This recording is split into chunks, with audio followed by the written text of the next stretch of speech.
Ini ada juga yang sering menganggap proses ini adalah Ponzi. Nah, di sini saya akan jelaskan perbedaannya secara garis besarnya aja.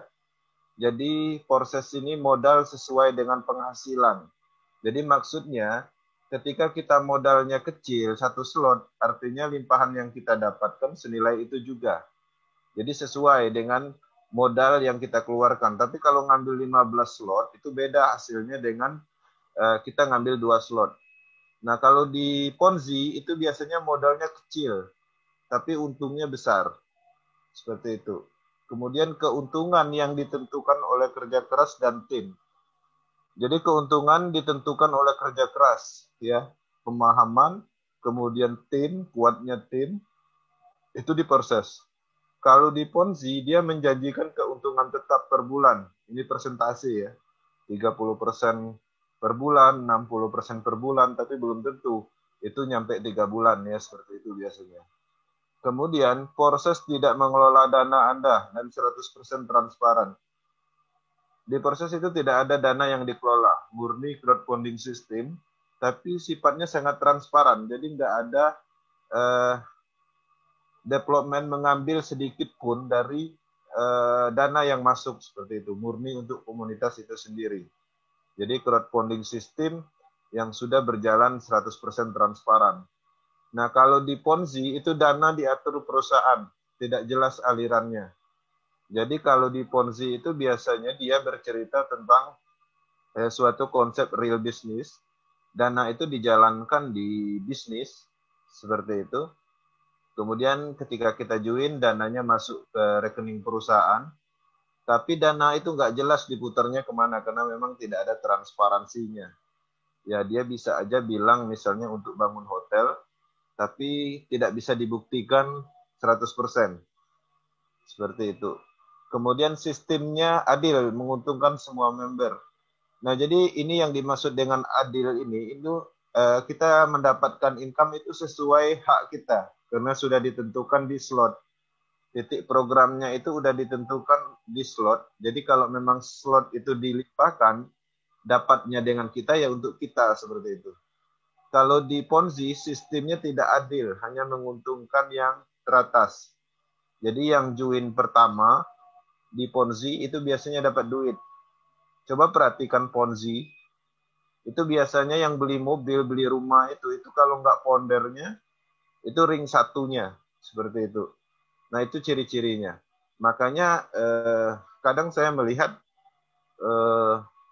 pemain Ponzi itu biasanya beli mobil dan setelah ditelusuri ternyata itu adalah foundernya. Ya wajar, karena memang dia menguntungkan yang teratas, seperti itu. Nah, yang di sini transparansi 100%, itu memang ada di proses dan tidak ada di konsep bisnis manapun untuk saat ini, baik itu sistem Ponzi, multilateral, dan segalanya, itu belum ada yang transparansinya 100%. Ketika 100% transparan, artinya tidak ada yang namanya pembohongan. Ketika tidak ada pembohongan, artinya tidak ada potensi scam. Scam itu disebabkan dari ketidaktransparansi. Itu biasanya seperti itu. Oke, yang sering ditemukan, makanya kita rangkum di sini. Nah, jadi di sini banyak yang menganggap bahwa proses ini MLM. Nah, perlu diketahui perbedaannya adalah ketika proses ini dijalankan, dia memiliki sistem yang adil untuk semua member. Ya, jadi kalau di MLM dia sistemnya tidak adil. Kenapa? Karena dia hanya menguntungkan yang di atas. Jadi sistemnya bersambung, ya ada hubungannya dengan binary system dengan matrix system, seperti itu. Kemudian tidak menawarkan janji yang tidak masuk akal. Jadi di proses tidak ada janji yang tidak masuk akal. Ketika kita kerjakan proses, kita maksimalkan, itu jelas hasilnya sesuai dengan pemahaman dan kerja keras kita. Tapi kalau di MLM, itu dia biasanya menjanjikan yang tidak pasti atau menjual mimpi, seperti itu. Nah, jadi hal-hal yang tidak pasti itu biasanya dijanjikan. Kalau di proses tidak. Kemudian tidak ada target yang harus dicapai. Jadi di proses ini kita fleksibel. Kita join hari ini, kemudian mau istirahat dulu seminggu, nggak masalah karena dia akunnya masih ada, nggak akan di-banned karena dia bukan sistem konsep lama. Nah, jadi misalnya kita join proses, jalanin 1 minggu, udah profit, kemudian mau coba bisnis yang lain, oke silakan, karena dia memang fleksibel. Nggak ada istilah banned akun dan segala macam, karena memang sudah menggunakan teknologi, dan tidak bisa diganggu-gugat. Jadi ketika kita join proses, ya fleksibel jadinya. Jadi tidak ada target. Beda dengan multi level atau MLM. Proses berjalan di atas blockchain yang akan terus berjalan atau hidup. Jadi selama internet masih ada, dia program proses itu tetap ada. Seperti itu.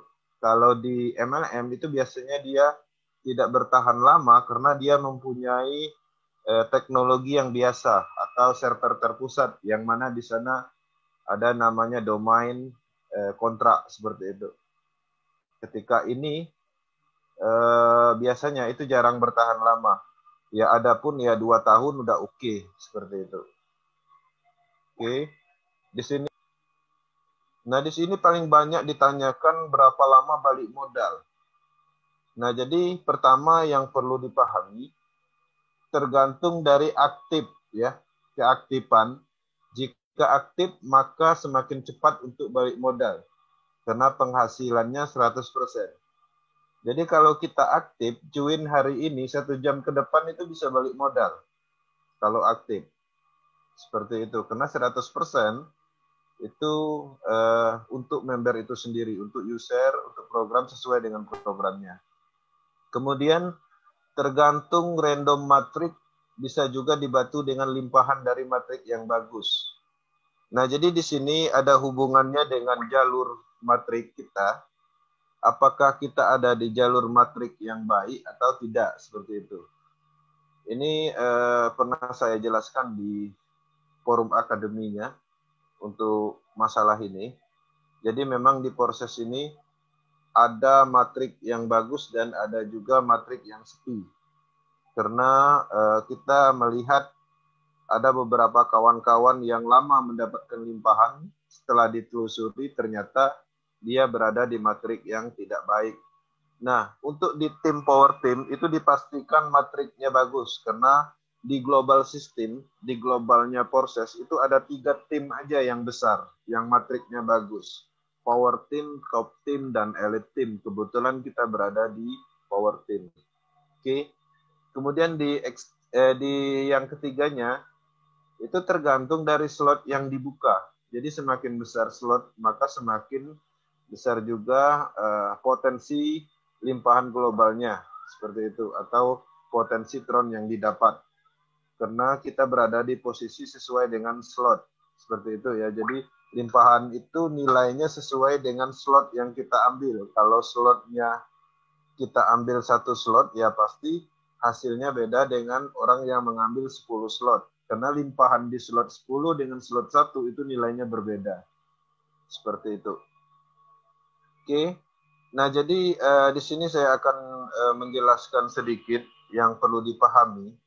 Ketika kita join proses dengan modal 5 juta, ketika kita memahami teknologinya proses, memahami bahwa proses ini ditemukan pertama di dunia, memahami rumitnya algoritma yang ada di blockchain itu, nah, modal 5 juta, 3 juta itu sangat tidak sebanding, seperti itu. Sangat tidak sebanding dengan slot atau program yang kita dapat. Itu yang perlu dipahami. Kemudian ketika kita join proses 1 bulan, 2 bulan, bahkan 1 tahun belum mendapatkan limpahan, ketika kita bandingkan dengan potensi seumur hidup bisa diwariskan, itu sangat tidak sebanding. Seperti itu. Itu harus dipahami. Jadi jangan join hari ini, 1 minggu nggak dapat limpahan, tapi dia join proses, kemudian dia merokok, tidur, nunggu limpahan. Setelah 1 minggu nggak dapat limpahan, ribut, seperti itu. Itu sangat tidak masuk akal dengan potensi yang dia dapat. Sedangkan dia dapat potensinya itu seumur hidup dan bahkan bisa diwariskan, seperti itu. Nah, itu tolong dipahami. Oke. Kemudian di sini sering juga yang menanyakan kenapa proses tidak butuh legalitas. Nah, pemahamannya sama seperti yang dijelaskan oleh Bang Agus, bahwa proses ini tidak butuh yang namanya izin beredar, karena dia sudah tidak ada yang bisa mengontrol. Dia bebas mau masuk ke negara mana aja, ke siapa aja, karena dia sifatnya desentralisasi. Dia sudah menggunakan teknologi blockchain. Sama kayak kasusnya Bitcoin pertama kali diedarkan, itu ditentang di beberapa negara adidaya, termasuk Amerika Serikat. Amerika Serikat dia menciptakan Amerika Serikat dia menciptakan teknologi juga untuk memberhentikan peredaran Bitcoin, tapi ternyata nggak bisa. Karena memang teknologi blockchain sampai saat ini belum bisa dihentikan. Nah, teknologi inilah yang dipakai Porses. Jadi tidak ada dia sifatnya independen, tidak ada kontrol siapapun. Makanya dia tidak perlu ada perusahaan, tidak perlu ada legalitas, tidak perlu ada kantor, karena dia berjalan di node komputer jaringan internet seluruh dunia. Oke, nah garis besarnya proses ini, sebenarnya proses ini bukan investasi, itu yang paling penting. Proses ini adalah platform crowdfunding yang memungkinkan member untuk mendapatkan Tron, di mana Tron tersebut adalah mata uang digital yang sudah memiliki nilai yang baik dan dapat dijadikan sebagai aset yang berharga. Ya, itu kesimpulannya dari proses ini. Jadi proses bukan investasi. Proses ini adalah platform crowdfunding. Cuman platform crowdfundingnya ini sudah menggunakan teknologi, bukan crowdfunding biasa. Crowdfunding biasa itu misalnya arisan kayak gitu. Nah, itu crowdfunding juga, tapi dia masih biasa aja sebelum menggunakan teknologi, masih dikontrol oleh moderatornya atau adminnya seperti itu. Nah, jadi ini yang paling penting, Proses adalah platform crowdfunding ya pertama di dunia yang sudah menggunakan teknologi blockchain. Oke, sekian, terima kasih penjelasannya. Lebih dan kurang saya mohon maaf jika ada penjelasan yang kurang baik atau tidak bisa diterima. Dan terima kasih waktunya yang bersedia menunggu sampai selesai. Untuk selanjutnya saya serahkan kembali ke Bang Aris untuk melanjutkan ke sesi berikutnya. Oke.